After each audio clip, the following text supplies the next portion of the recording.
Welcome back, everybody, to Fun in the Locker Room, the greatest sports show across the country. We got you with hot takes, debates, recaps, games, storylines. We got everything covering the entire world of sports. We haven't had a show in a month, so you know how it is. We're going to have a lot of content to discuss. It's currently August 27th, 2024, which means that we are right around the corner for college football, professional football. We're hitting the dog days of summer with MLB. We just finished the Olympics. We'll get you a little bit of coverage there, and then we won't spoil it. The NBA season will be coming up soon. Don't worry, we'll be there soon. But right now, we can't get too far ahead of ourselves. We got to stick with football, baseball, Olympics. As always, Sean Rankel, Liam Holloway, Truett Carstetter, originally on 89.1 FM, WXVU, Villanova student-run radio, The Roar. Let's get right into it. We're going to start with some baseball. We haven't really covered a lot of baseball this summer, but it has been a long, hard season. I'm going to open up the floor to my two baseball experts over here, and let's discuss some storylines. We are, like 30 games-ish left in the season? So it's do or die time for a lot of teams. I'm sure we'll get into the NL wildcard race, but I'm going to let you guys open the gate. Yeah, it's Lead us in, Rank. it feels weird that it's towards the end of baseball season. It feels like always like the end of the summer kind of lull as it dog days of summer starting to end, and it's back into playoff baseball time, which for some teams is really exciting, and other teams it's quite nerve wracking. As Mets fans right now, it's kind of just waiting to see if we can catch one of these teams that have gone on absolute tears since the All Star break. The Diamondbacks and the Padres have been lights out, on fire. Can't be playing much better baseball. It must be a great time to be a Padres fan, Truett. Rankel, I'm so glad you said that. Yeah, it's a phenomenal time to be a Padres fan, and I'm pretty sure the last time we talked, which was a little bit maybe in July, I was pretty pessimistic at the time. We weren't really looking too bright into the future. Obviously, we don't even need to discuss all the offseason changes we had. You lose Soto, Hader, Blake Snell, etc. But it's been this chemistry of this team. It's been some very sneaky trade line additions, and it's been the play of Jurickson Profar and Jackson Merrill, who will be the NL Rookie of the Year, catapulting this team into the playoffs. I tried to pull it up just now, but I don't think I'm going to find it. This team, probably, let's call it 80 games in the season, was just bouncing a game above, a game below 500 very consistently. It was kind of like that Hawks stat where they just stayed within 500.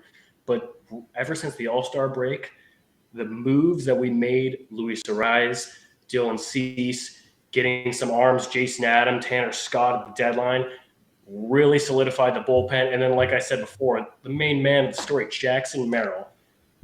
I don't know what the stat is. You guys have seen the stat, like most home runs or game, leading hits, eighth inning or later of all time in a single season. The kid just has the clutch gene. He's batting like 290, 8-something OPS. Jurickson Profar, who's like 30-something, first All-Star season coming out of nowhere. It's just been a lot of inspiring play. And we've done all this without Fernando Tatis, without Joe Musgrove, who just came back, without Yu Darvish. It's just been a real team atmosphere, and I think that's the biggest difference from last year. It was the stars. It was, is Juan Soto going to do well? Is Bogarts going to do well? Is Machado? Who's going to pick up this team? And instead, this year, it's really, let's have this team dynamic energy pick up the city of San Diego and lead us into the playoffs.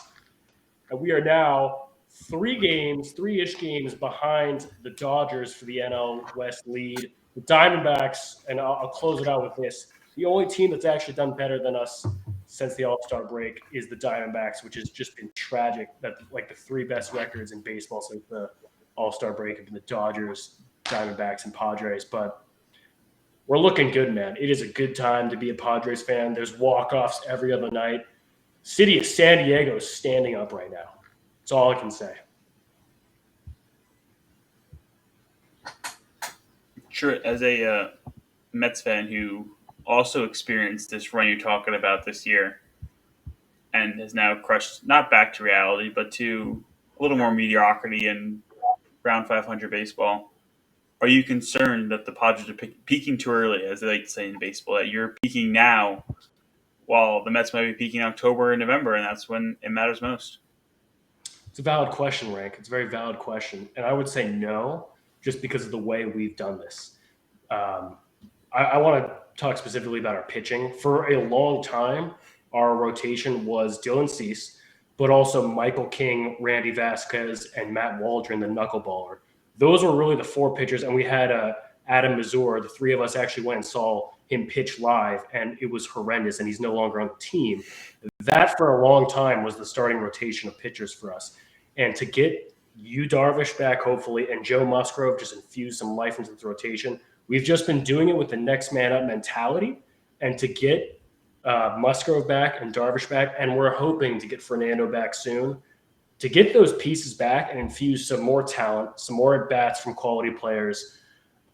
I don't think we're peaking too early, right? We've had it come from all over the place. I've already talked about Profar and Merrill. David Peralta is having an insane year. Solano is having a great year. Bogarts, who missed a long time, is having actually an MLB starter caliber season. So it's a fair question, Rank, but it's just been this weird concoction of different lineups and different pitchers and bullpens, and I will say it's very nice to have Suarez as our closer, who just was sitting behind Josh Hader, just waiting for his turn, and he's watching Josh Hader rot in Houston, and he is very glad to have his opportunity. I think he's top 3 in saves this year. For a while, he was leading the league in saves. Rank, I think it's a valid question, but I don't think we're peaking too early at all. I think we're just really coming together right now. I'll chime in here. Truitt, I think it's a fantastic season for you guys, and you guys aren't done yet. I'll let you know that. Like, your bullpen has been insane, and pitching is a test of good teams, and your pitching has been unbelievable, unhittable almost, and they can ride this wave into the playoffs. They'll do very well. I think there's definitely going to be some movement in the standings, I hope. We can let's shift it over to the you guys want to talk about the Mets, and so I'll let you guys open it up with the current status of the wild card, because it is really fascinating this late to the season. Yeah, we're 3 games out of a spot, trailing the Braves, Padres, and the D-backs. But I don't think this Mets team is done. I got some hope. Teams in the NL West, every single team has been unbelievable. I just think something's got to give with the Braves this year. I think if we're going to cement ourselves for the future as being a force in the NL East, we need to win this year. You know, we got a big offseason coming up. If the Mets can get in the playoffs, it's going to change the tides of this team, I think. With the way Lindor's played, man. Rank, you want to speak about our captain or Lindor a little bit? It's definitely, I agree with you, Liam. I feel like what happens in these next 30 games, similar to what happened to those 30 games for the trade deadline, defines what they do this offseason. If this team can find a way to make the playoffs, you're looking at a different offseason. Maybe you're bringing Alonso back. Maybe you're bringing Soto in. Maybe this team is retooling rather than rebuilding. But if you see another collapse, it's a different ballgame here. And it's going to be interesting to see what they can do. I love the energy. The energy when the Mets are winning and playing these hardball games. Winker, Alvarez, in that series, those walk-offs, that energy that was in that stadium, in that team, was electric. They just need to be able to sustain that energy game in, game out, and get that type of hype. Because I feel like sometimes it's like, oh, we're down 4-0. Like, we've either been winning big or losing big a lot. And they need to find a way to make these big losses closer and try to win some of these games if they want to have a chance to catch the Braves. Because, yes, we cut the Braves lead gave us a lead, and now it's back to a 3-game lead for the Braves. But the Braves are a good baseball team, and they're a very talented, experienced baseball team, and they're not going away without a fight. Listen, they have a good roster, and they have great coaching staff. You know, their franchise has been one of the best in years past. Kind of this whole decade, they've been, talking point in the NL East. But I think this is where we turn the corner, Rank. I'm really confident in this team. I think our offense is just going to continue to stay. We're still waiting for guys to come around like Pete to really shine, and Nimmo has been on a slump.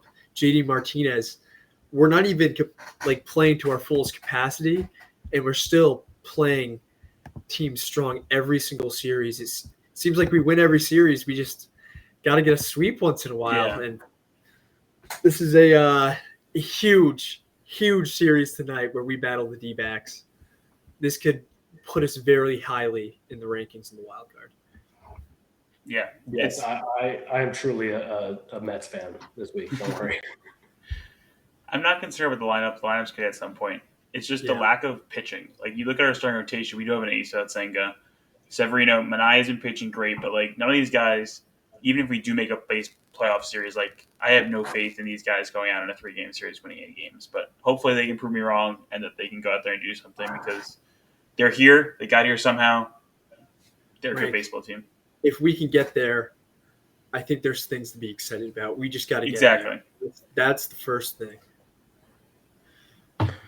It's been so interesting just being an outsider on this and just seeing, like, I don't know, maybe like 40 games in the season. Like, people were just writing off the Mets, like, this season is over. And then the grimmest Mets happen and the OMG Mets happen. And then you're going on this fantastic run and it looks amazing. And obviously it's cooled down a little bit, but I really do hope you guys turn it around because it is just, I find it far more interesting when people are talking about the Mets than they're talking about the Yankees. Like, yeah, Aaron Judge is doing Aaron Judge things, but like that time when the Yankees were just like 3-30, I think the Mets, like, it was perfectly inversely correlated. Like, they were also doing very well at the same time. It's cool in the media to see. It's very exciting. Appreciate that, Truett. This season, I can say, has been one of the most fun seasons as a Mets fan. And we're truly blessed to have all these players. Shout out to Jose Iglesias. I mean, Candelita. I love you. Oh, my God. He's great. We just have a nice team this year, and I think we could get some magic going if we do get in the playoffs. I think we will. I think we'll sneak in there. I really enjoyed that Alvarez pimp job on the walk-off hour. That was just like, Dude. if that doesn't get you fired up, I really don't know what does. And that's against one of the best teams in the league. Alvarez, and then Winker follows it up with another one the day after. I mean, it's incredible. All right, outside of those two teams, there are a lot of good teams, good storylines to talk about. Liam, your Orioles are doing very well this year. Not quite the division champion yet, but very much in the race. Yeah, I'm excited to see those young hitters do battle with the Yankees. I think the Yankees are kind of a two-trick pony, which you could call them that. Soto and Judge, and shout out to them. They've been unbelievable. Juan Soto, I know you're having a great year, but when you flame out in the playoffs eventually, come give Queens a try. We'll just say that. Evie Cohen's got an open checkbook, my friend. Yeah, we got good vibes over here. So that's all I gotta say. Just Juan, if you're listening. He's probably listening. Definitely. The Orioles are a good team, though. It's going to be an interesting race counting down to the Yankees and Orioles because, in my mind, the AL comes down to the Yankees, Orioles, and Astros. And 2 of those 3 teams more than likely are going to be in the ALCS. And who wins that division is probably a big catalyst of who's going to get the home field advantage in a potential playoff series with the Yankees and Orioles coming down the line. This might just be like a commoner statement from me, just a casual, but I really thought, like, I didn't pay attention to the Astros after they had a very horrendous start to the season. I wasn't really even aware that they turned it around that much. I don't know how they did it or why. I don't know if you guys have any knowledge of that. I mean, the AL West is very weak this year with the Rangers, who are supposed to be unbelievable. They're 10 games out of their division right now. It's just been underwhelming play from kind of everybody, but the pitching of the Houston Astros has been unbelievable as of lately. You remember when we were the hottest team in June? The Astros, we played them in a series. They were the second hottest team. So they made up a lot of ground then. But, divisions and wild card spots, are won in September, and we'll see how it shakes out. You know, the Mariners are lurking behind them. You never know what can happen. The Mariners just fired their manager because of this collapse they experienced. Yeah, Yeah, that and the stats behind that, I don't have it on top of my head, but it is a tremendous fall that they did. Yeah. yes, they've been striking out like no other team has before. Is that A lot of true? runners left in scoring position. They've been struggling offensively, but who knows? They have good pitching, and good pitching can do you wonders come wild card time. Rank, I noticed that you didn't include either the Guardians or the Royals in your three teams to win the AL. Want to hear why? I do want to give a lot of credit to the Royals. They're a fun, young team, up and coming. Pasquantino, Bobby Witt, like they've got talent up and down that lineup.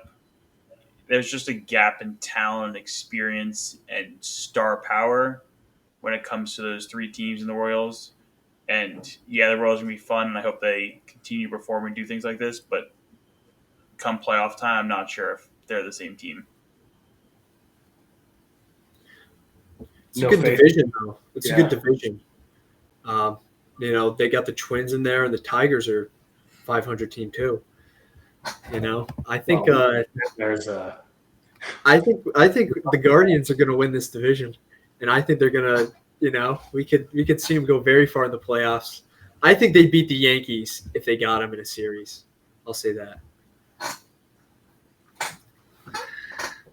What do you think about these teams, Truett? the Guardians. It's been very cool to see. I feel like is it too much to say a slight resurgence from J Ram? I feel like it was a bit of a down year last year. I mean, he's just consistently unbelievable. Yeah. What a I player he down is. here for his standards because this is more of what I was expecting, and Yeah. I wasn't really too familiar with Stephen Kwan or Naylor's game before this, but I feel like they're just getting a lot of contributions for them. Fry behind the plate is really doing well. I'm honestly not too familiar with their pitching, like besides Bibby, but I'm assuming it's probably got to be a catalyst for why they're doing so well. Mhm. Yeah. Rank, your boy Bobby Witt, he would definitely be the runaway MVP if Judge wasn't on a historic tear. No, absolutely. He's This is playing one a of the great best seasons in shortstop history, Mm-hmm. like offensively, that we've ever seen. And, you know, he'll get the second place trophy. It's crazy. I'm loving this resurgence of like offensive shortstops. It's a new era of shortstops, and I'm kind of Me loving too, it. my friend. Me too, my friend. I think, you know, let's dive into it. NL MVP. I know Shohei's going crazy, but the way Lindor just affects, I mean, he's the best fielding shortstop in the game, I think by a mile. I mean, I watch him every day. He never makes a mistake. The guy's unbelievable. And for what he's doing at the plate, it's just crazy. We got a really special player in him, and I mean, Shohei's already got his 40 for 40. You know, that walk up. I mean, come on. He's got the storyline. They're going to give it to Shohei, but Lindor's having a hell of a season. Yeah. Who else are you going to throw in there? You got Lindor. You got Bobby Wood, obviously. I'll tell you one that comes to mind, and again, it's just kind of like you. I see him a lot. I think Mookie Betts should move back to any other position besides shortstop, leading his team with errors. I don't really know how to interpret D-WAR, but 0.9, is that good or no? I mean, defensive metrics are kind of all over the place. You can be really high and like outs above average, but defensive runs saved, you could be one of the worst. So defensive He's metrics. got 11 errors at shortstop. What is it? What is that? I really haven't been watching Mookie at short, but I'll tell you this: when he's in the outfield, he's unbelievable defender. I think are they just missing guys? The Dodgers, did they not have a Mookie short? was out for a while. Freeman was out for a while. Will Smith missed some time. They have been like pretty injury prone. they sent a lot like I don't know if you guys remember James Outman from last year. Like they sent him to AAA. Mhm. He was just kind of like sucking. It's just kind of been a weird season. I think Yamamoto's been injured for a while, and of course, still they've just been dominating because of Mr. Otani is doing quite Yeah. well. So It's crazy. He's not even pitching, and they're doing unbelievable. Imagine if he was pitching too. It's crazy. yeah, I guess that's the reality I have to look forward to next year. The reality for a while, buddy. He's not going Thanks anywhere. for reminding me about that. Don't worry, they'll choke in the playoffs. They always do.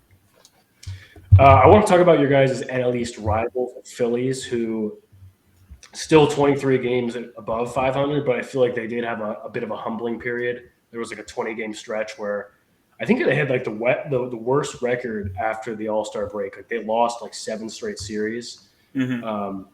I'm going to ask you to take off your Mets cap real quick and just give me a fair assessment of what you think their go-forward chances are.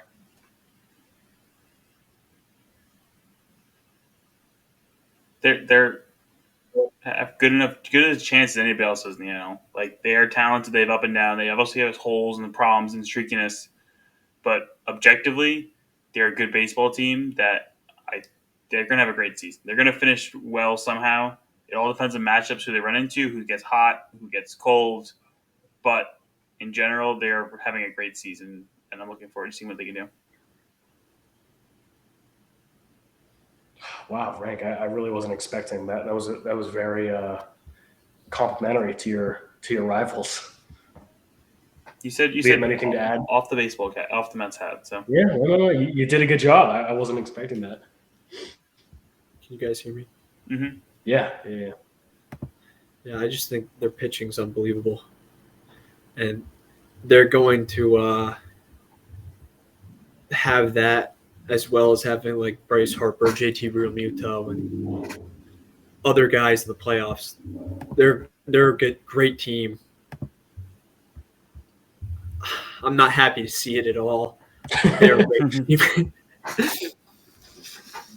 They're low key, like their lead in the NL East is like not as big as it was before. I don't think there's enough time for you guys or the Braves to get up there, but I mean, if there was an extra 20 games, like I don't know, you guys are only 9 games back. The Braves are 6 games back. Right, we play them 7 times. We got to win those games. Yeah, definitely there. What else do we got going on in Major League Baseball? I'm all good to move on to Yeah. talk about a little Olympic basketball, and then we jump into the NFL. Yeah, we're going to go to a quick commercial break, but don't go anywhere because we got Olympics basketball. We're going to be talking about 2 Olympic GOATs, LeBron James, Stephen Curry, and then we're going to get into our full NFL preview for the season. We're going to go division by division, give you guys the major storylines, the predictions, and we're going to give you each reason why as to Truett Dynasty is going to be winning the Monday Night Football picks this year for the first time in franchise history. Don't go anywhere.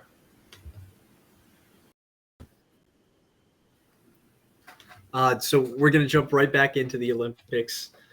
We got to talk about that gold medal game. Stephen Curry, LeBron James, Kevin Durant. God, our finest basketball players of this generation just put on a show. And my God, Steph Curry, you can never call him not clutch. Just how does he do it? Oh my God, I thought I was seeing things. He was hitting nukes from the parking lot, just fucking chucking it up. Butter, splash. Oh my God. It was like a fever dream watching Steph. I've never seen that fire. And the boys brought home. I mean, King James got another gold medal. He played unbelievable every game. MVP, crown him. KD, you know, I've always been harsh on you, man. Love you for this run. You were going crazy. You were going absolutely crazy. You have my respect from now on. Wow. This is such un-Liam-like. It was just great to see. Got to give a Curry shout out hype to and KD hype Booker. in the same talking. Played very well. Booker was like a Derek White on steroids out there. He was insane. Yeah, shout out Team USA. I don't I think I can't like believe Liam. Fuck the Frenchman. I don't like positive Liam. I want to hear some. You just I miss him complimented. talking bad about Devin Booker and KD and Steph Curry. It seems weird that Liam's like rooting for these guys. I don't like this. Listen, country above all. They did it for the red, white, and blue, and man, they did it for us basketball fans. They just put on a show for us.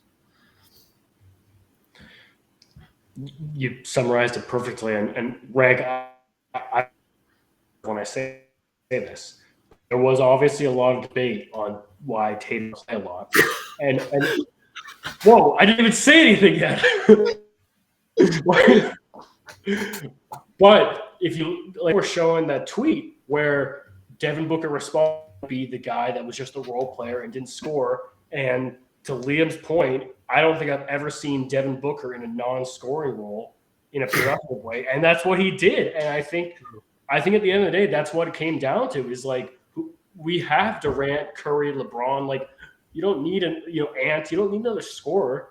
And I was very impressed by the way Booker just transcended his game to what the team actually needed. It actually showed like a lot of maturity, I think. His Not defense. that James immature. I'm just saying not everyone can do that.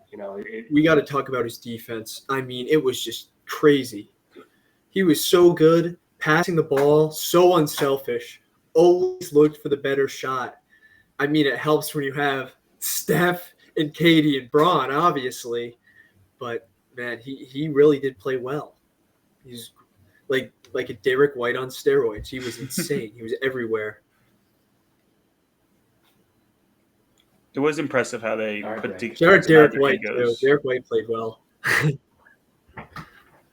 Yeah. Bam was filthy.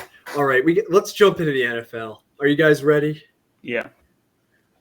I guess last comment is just this is probably Steph, LeBron, and Durant's last Olympics, right? And hell of a run. And I feel bad that the three of them are going to have to go back to their shitty ass teams in the NBA and just continue to dominate and just fucking pass to Jonathan Kuminga. That's okay. That's it. It's NFL time. It's NFL time. We're gonna get right into it. 2024 season. Everyone is 0-0. It's time to get the Lombardi Trophy. You guys start. What division are we gonna dive into now?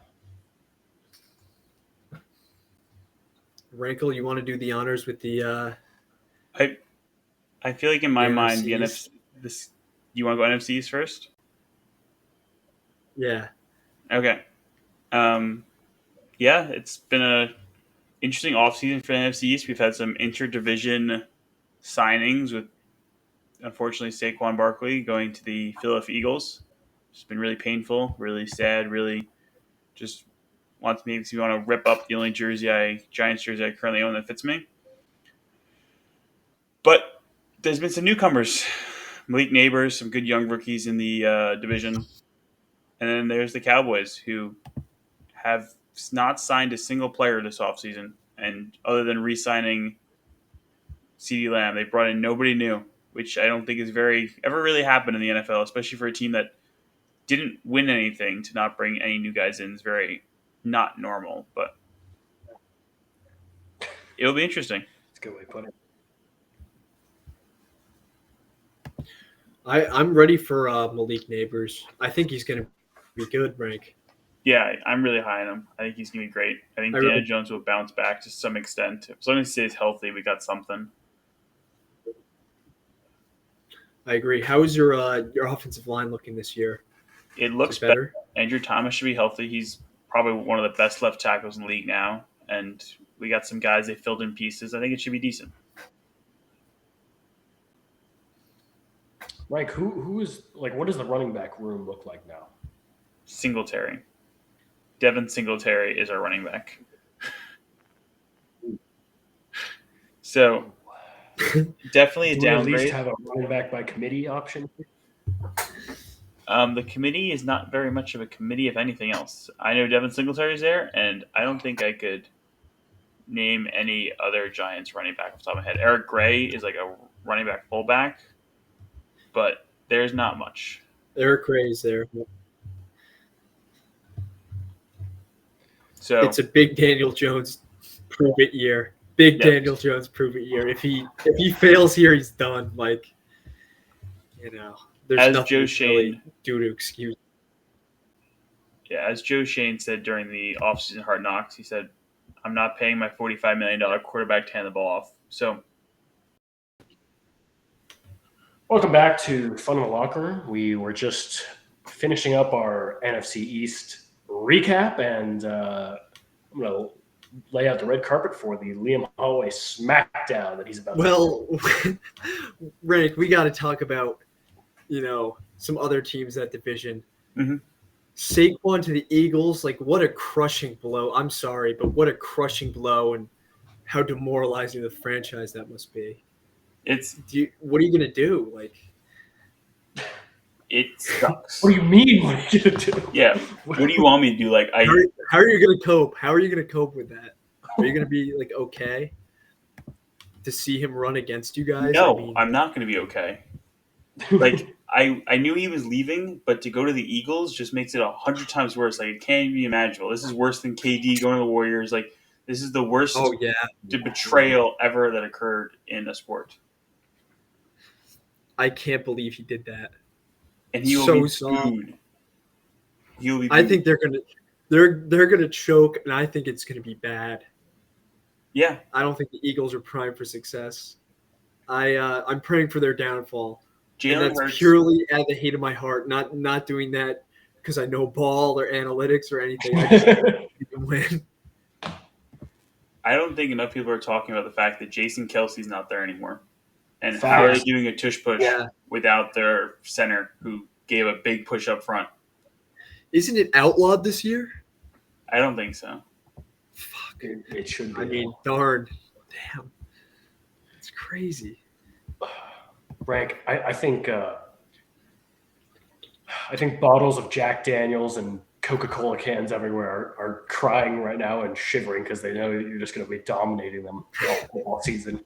Yeah, after my trip to Ireland, it might be Guinness this year, but we'll see how it goes. Nice. Totally okay. All right, enough talk about this terrible division. Actually, one last thing. I don't think you guys pay much attention to it, but the Commanders with Jane Daniels, he's looked like he has a great preseason. They should be a up and coming team. Any hopes for the Commanders? I'd love to see them sneak in the playoffs, but I think it's going to be tough. I think if they get a 7-win season, that's a W for them. You know, you got Eckler and Ertz and Wagner.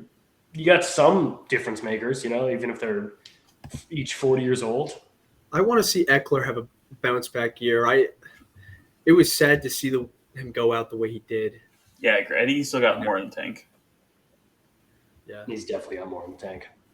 All right. Division winner Prediction. for the NFC East. Truitt, lead us off. We got Ooh, I did not want to be the one to lead us off, but I will go with the Dallas Cowboys. I agree. I think the Jason Kelsey loss is going to be a big deal. Liam. And I think Saquon is old. I think the Cowboys will also win the division.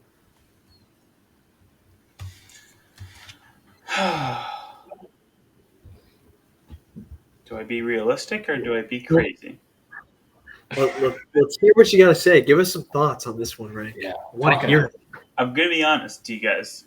Deep in my heart, I know the Giants aren't winning this division. I know it's not happening. I know they can't do it. I know they don't have the talent. I know they don't have the quarterback to do it. But Where do you think they finish? Like, side question.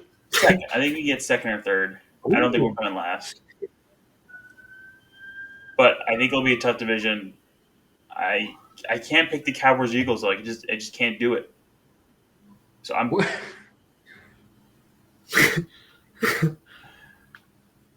All right, the Cowboys Go win the ahead. division. Oh, I thought you were going to really see the Commanders for a second. I was almost going to, but I'm Just going to Wow. go Cowboys right now.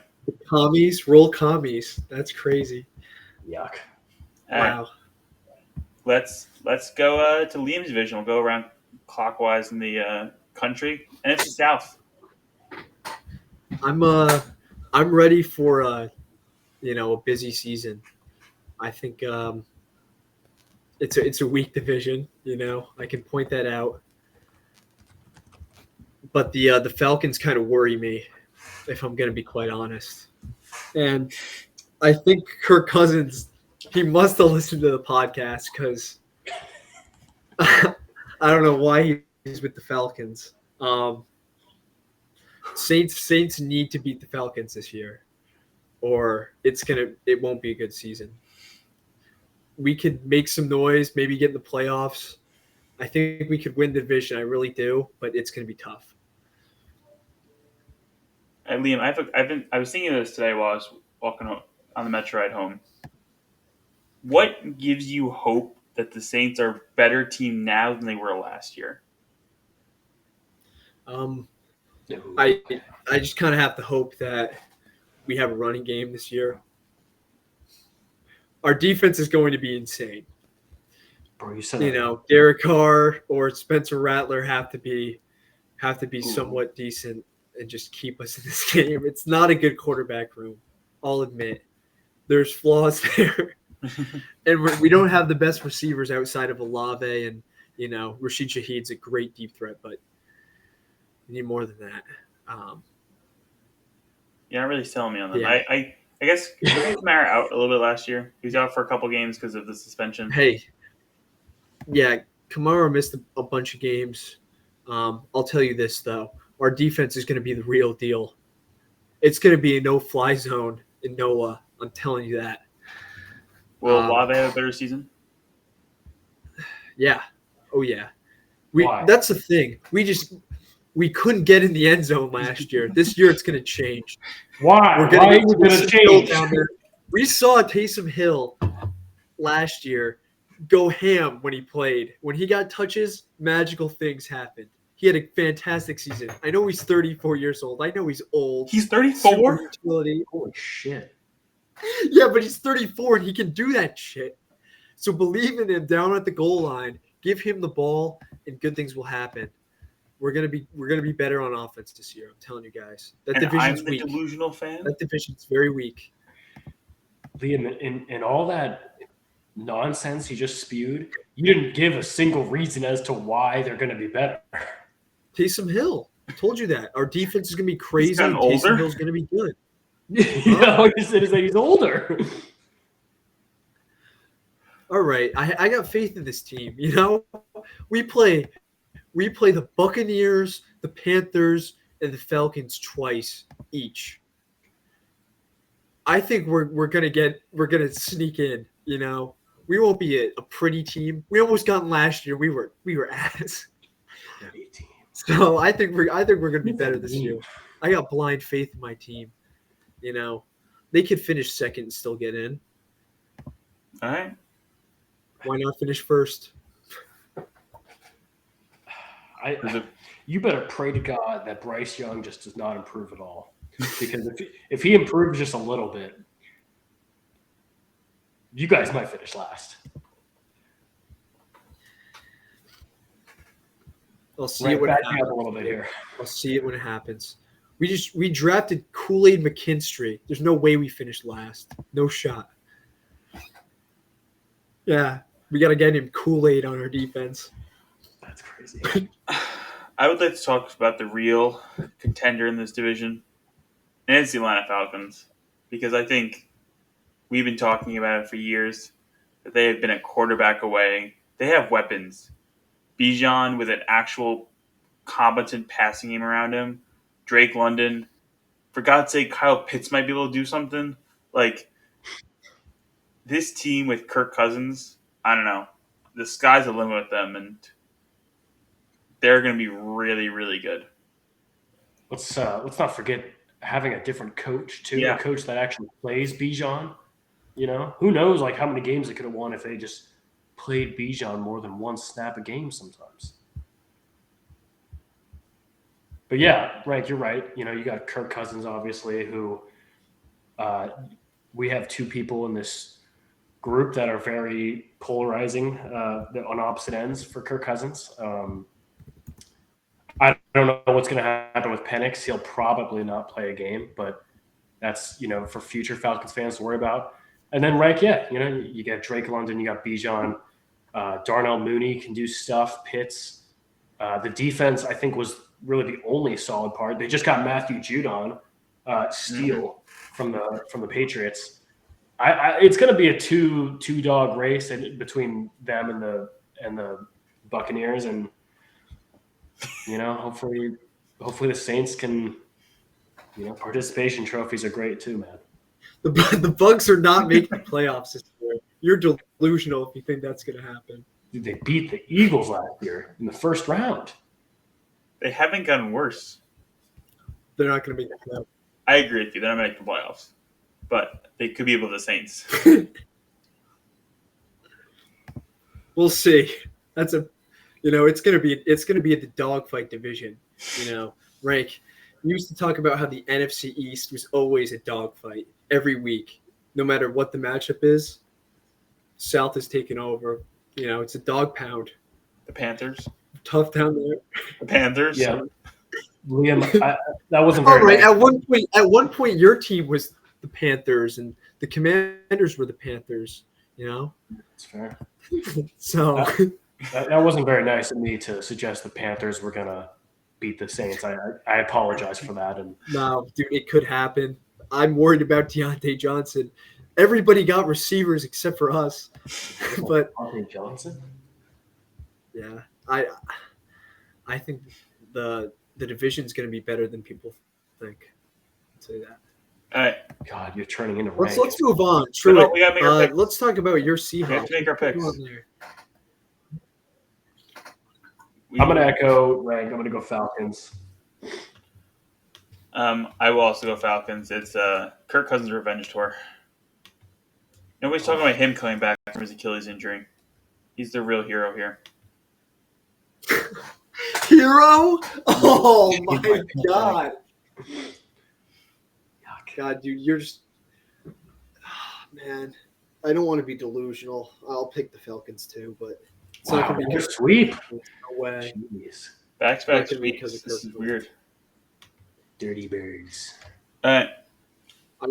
I like Bijan, but fuck that guy, bro. Fuck Cousins. All right, let's move on. Out Trey, west. what do you got for us? Yeah. A good question of the day is, you know, the 49ers, are they going to return to the big game? Everyone's been talking about, obviously, Ayuk requested a trade.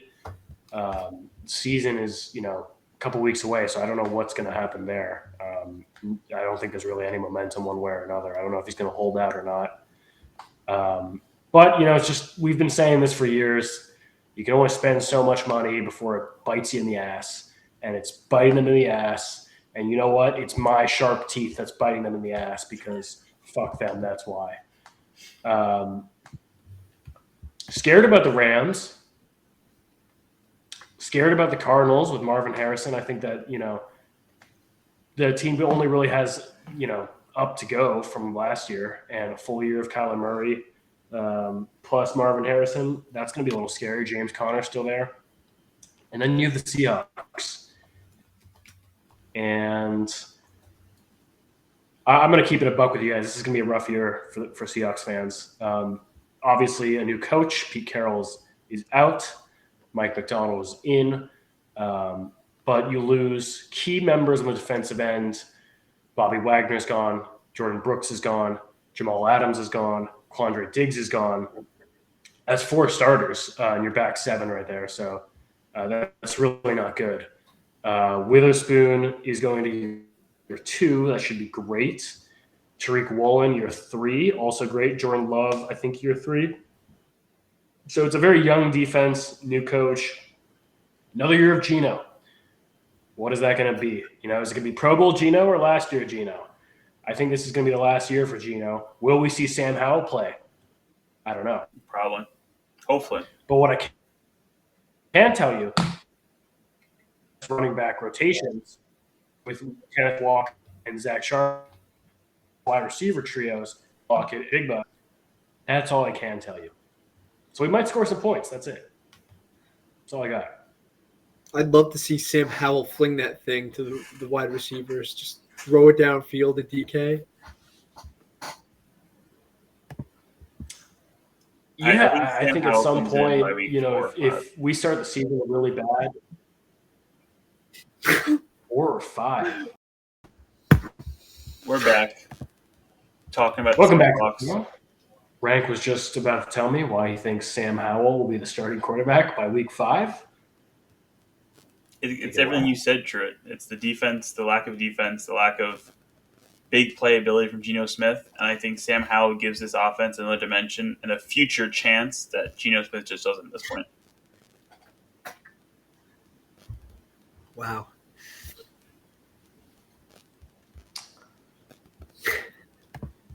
We were saying during the break that I think for that to happen, the Seahawks would have to be like 1-4, and Geno would have to have like more picks than touchdowns. It would have to be like horrible to bring in Sam Howell. But I mean, it is good to have that option. You know, we also have PJ Walker, who probably won't see the field, but hey, he was solid in his stints that he's had. It's just tough. Rank and Liam, you guys can sympathize. When you don't have a good quarterback, it's tough to win games. It's hard to I'm not watch. trying to take shots, but It's hard to watch too. It's Yeah. not fun. When- What do you think about this? The defense this year. Well, I mean, it's young. It's you know, like I said, we lost a lot of key members, but you bring in Mike McDonald, who was really kind of the catalyst of that Ravens defense last year. And you know, I'm hoping Pete Carroll was obviously, you know, it's been his defense ever since the Legion of Boom, but you got to adapt, and that's just not what an 80-year-old will do. So bringing in a new face, now we have the youngest coach in the league, which is great. But we don't have the personnel right now. You know, it's really Witherspoon and then a bunch of guys. So I think we're going to get a lot of points scored on us, to be completely honest with you. So as a result, and Rank, kind of back to your point, I think the outcome of the game is really going to rely on can Geno match these quarterbacks drive for drive, which unfortunately, if I was a betting man, is probably going to be more often no than yes.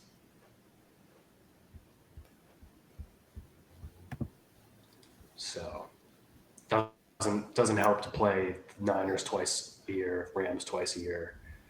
No, you definitely are in a tough division. Yeah. It's the future's bright though. Sure, you got the wide receivers in place, you got a running back in place. You just got to build around him. Good young head coach, and there's a future there in Seattle. I hope so, man. I mean, Tyler Lockett's old. I think he's got 2-3 years left in him. DK is in, I'm just making this up, year 5? Sounds kind of right, year 5 maybe. I mean, he was there when Russell Wilson was there for like 2-3 years remaining. So I feel like we all thought DK, because he had a great rookie year, was going to take that next step. And it's really frustrating to just see him blow up on the field. He gets frustrated. He fights with people. You know, it was really supposed to be him and A.J. Brown out of Ole Miss were going to take that step together, and it's just been A.J. Brown. So at some point, I hate to disagree with you, Rank, especially when you're praising my team, but we need people to show up, you know, like to actually, like, you know, make some big plays. That's fair. God, do I love Kenneth Walker, though. I love that man. It's going to be a run-first offense, I'll tell you that.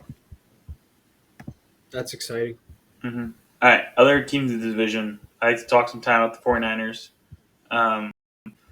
My hot take of the season, which I think a lot of you guys are not going to believe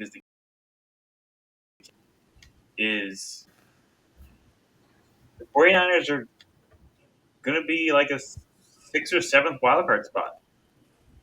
What? Rank, I'll do you one further. I think the Cardinals are going to win this division. Oh, You're okay. leading. Okay. Each of you go, please, one by Yeah. one. Please give me your take. The 49ers are without Brandon Ayuk. Does not look like that's being settled anytime soon. McCaffrey's coming off injury this preseason. And to be honest, in my opinion, as we've seen before, the biggest problem, Trent Williams isn't playing. He's been sitting out. He's not on the roster. When we saw last year, when they were without Trent Williams, they won like one game and lost four. Like they were in a terrible stretch in the middle of the season without him. And I think at some point these contracts get done. And looking at the Niners schedule, they do have a semi-favorable beginning of the season, playing the Jets, the Vikings, the Rams, the Patriots, and the Cardinals. But I think this is going to, dare I say, expose some of the underlying problems of this team. And do they make the playoffs? Yes. I think they have enough talent on the team to make the playoffs. Not as crazy as Liam. But they're not winning this division, and they're not getting the first wild card. They're going to compete to the end. It's going to be a competition this year for the 49ers, and we're going to see how Kyle Shanahan can do with this team, not just cruising their way into the playoffs. This guy's a W ball knower, dude. That was a good take, Greg. I forgot Trent Williams is holding out. That's a W ball knower right there. Rank, I agree. I think the Niners will definitely get into the playoffs, but I think the Cardinals are going to take that division. Actually, that's my hot take. I think the Cardinals. There's going to be a lot of playoff members of that division, and true. I'm sorry, I don't think the Seahawks are going to be one of them. Okay, it's okay. Because I want to hear about the Cardinals, but before we move off Rank's take, so listen to the Niners schedule after October 20th. Chiefs, Cowboys, Bucks. None of those are like shoe-in games. Seahawks, that's probably a win for the Niners. But then you have the Packers, Jordan Love, the Bills, the Bears could be good, the Rams, the Dolphins, the Lions, and the Cardinals. That's not an easy like back half of the schedule at all. That's a pretty tough. Like if you lose McCaffrey for a game or two, that's tough. And you're going against the Dolphins or Lions, that's tough. I agree. Did they get better this offseason? Tell me that, Rank. No, but unlike the Saints and the Cowboys, they didn't have to get better.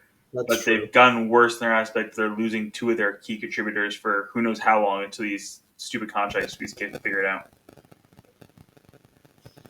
That's true. If I'm an NFL owner and I've seen some pushback this offseason, it's hard because how short careers are, but it's also like at some point you have to take a stand. Like these guys sign these contracts, they commit to these things. Why are they? We want to tear them up a year or two in because you want to renegotiate your deal. Like you've signed these contracts, honor the freaking contract, and play the game. Like it pisses me off at some point how fast these guys are trying to redo their contracts.